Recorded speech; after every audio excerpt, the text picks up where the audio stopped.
Not every fairy tale begins with sunshine and laughter. Sometimes it's forged through shadows and strength. Behind the dazzling lights and red carpet smiles lies a story few have dared to tell. When Keith Urban and Nicole Kidman appear together in public, it's easy to believe in perfection. They seem to have it all: fame, beauty, talent, and a bond that looks untouched by time or trouble. But what if the real story of their love isn't about perfection at all, but survival? What if their union is defined not by flawless harmony, but by the pain they faced and the healing they fought for in silence? Keith Urban was born far from the American country music scene that would later make him a star. On October 26, 1967, in a small town in New Zealand, a boy who would one day charm millions with his voice and guitar took his first steps. Raised in Australia, Keith discovered his passion for country music early, idolizing legends from the American South while honing his skills on local stages. By 1991, his first album had been released in Australia, but his dreams stretched beyond that. In 1992, he made a bold move to Nashville, Tennessee, chasing a dream in a city built for dreamers. The journey wasn't easy, but in 1999, his American breakthrough arrived with a self-titled album that featured "But for the Grace of God," a track that soared to #1 and introduced him as a force to be reckoned with. From there, Keith's career moved with impressive momentum. By 2002, he wasn't just an up-and-comer, he was a star. That year, he won both the Horizon Award and Male Vocalist of the Year from the Country Music Association. Fans adored him for his emotional lyrics and irresistible charm. In 2004, his album Be Here delivered unforgettable hits like Days Go By and Making Memories of Us, confirming his place among country music's elite. His growing success led to his induction into the Grand Ole Opry in 2005, an honor reserved for the most respected voices in the genre. Then came 2006, the year everything changed. Keith married actress Nicole Kidman in Sydney. The wedding was glamorous, covered in media glitz, but the truth behind their relationship was far more personal. Nicole brought Keith a kind of support he had never known before, especially at a time when he was quietly battling demons few people understood. Just 4 months after their wedding, Keith checked himself into the Betty Ford Center for Drug and Alcohol Addiction.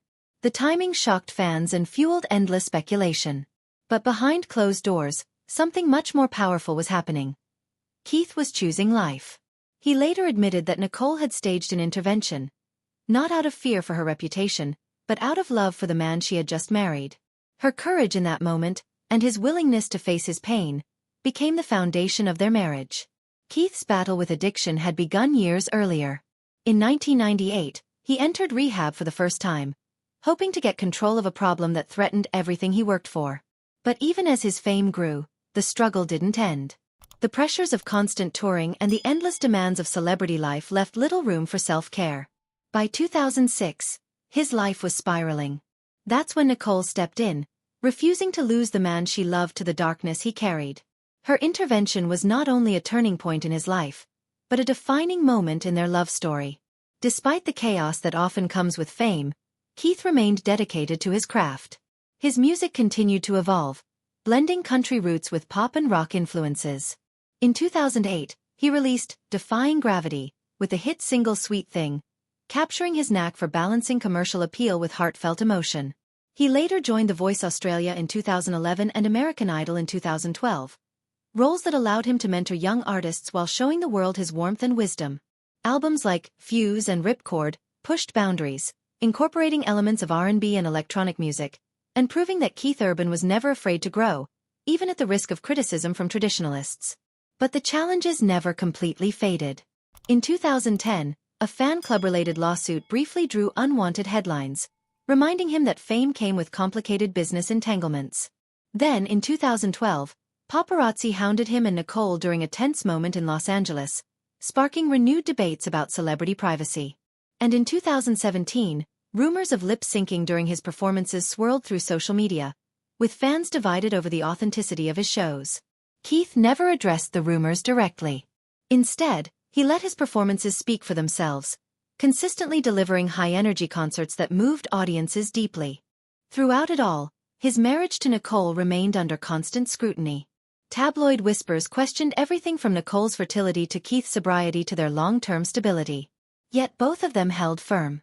They never allowed public gossip to define their bond. In interviews, Keith spoke openly about how Nicole changed his life, calling her his spiritual awakening. Nicole echoed those sentiments, often saying they protected their marriage by choosing privacy and prioritizing each other. Nicole Kidman, for her part, had already built a towering career before Keith entered her life. Born in 1967 in Honolulu to Australian parents, she was raised in Sydney and found her passion for acting early. At 16, she appeared in Bush Christmas, and by 1989, her breakout role in Dead Calm caught international attention. Hollywood soon embraced her, and she starred alongside Tom Cruise in Stanley Kubrick's final film, Eyes Wide Shut. But behind the scenes, Nicole's life was anything but easy. Her 2001 divorce from Cruise was abrupt and painful. She rarely spoke publicly about the details, but rumors swirled for years about Scientology playing a role in their separation. After the divorce, Nicole faced not only emotional upheaval but also the heartbreaking distance from her adopted children, who remained with Cruise and within the church. Though she always publicly expressed love for them, the separation became a permanent wound. Professionally, however, she soared. Her role in Moulin Rouge earned her an Oscar nomination, and she won the Academy Award for The Hours in 2002 for her portrayal of Virginia Woolf. Over the next 2 decades, Nicole never stopped challenging herself, taking on complex roles in series like Big Little Lies, The Undoing, and Expats. Still, criticism followed her. In 2015, the film Grace of Monaco, which she hoped would be a heartfelt tribute, was slammed by critics and disavowed by the royal family it portrayed. In 2021, an AMC Theatres commercial featuring Nicole sparked viral memes and divided public opinion. And persistent rumors about cosmetic procedures shadowed her public image. Nicole responded by acknowledging that she had once tried Botox but disliked the results. She emphasized natural beauty and criticized the unfair scrutiny women in Hollywood face for aging. One of her most emotionally raw performances came in Big Little Lies, where she played a domestic abuse survivor. Nicole admitted the role left her deeply affected, struggling to separate herself from the emotional toll of the character. Her honesty about the experience opened up broader conversations about mental health in acting and the unseen weight of portraying trauma. Together, Keith and Nicole continued to build a life rooted in mutual support, even as the world watched. Their daughters, Sunday Rose and Faith Margaret, brought a new depth to their relationship. Parenthood grounded them. Keith often credited Nicole with giving him the chance not just to be a father, but to be a good one. And Nicole often said that Keith gave her a kind of love she hadn't known before. Their bond deepened, not because they avoided struggles, but because they faced them together. The public never stopped speculating. Every move, every appearance, every silence became fodder for theories and gossip. But the truth, as Keith eventually began to share more openly, was far more profound than the headlines ever captured. He once told Rolling Stone that Nicole's intervention saved his life, that he didn't give her much choice, but she gave him love anyway. That act of unwavering commitment became the foundation for everything that followed. In a world that so often demands perfection, they found their power in vulnerability. Keith Urban and Nicole Kidman's love story is not a fairy tale in the traditional sense. It didn't begin with ease, and it certainly wasn't free of pain. But it has endured because it was built on truth. Their shared story is one of redemption, forgiveness, and resilience.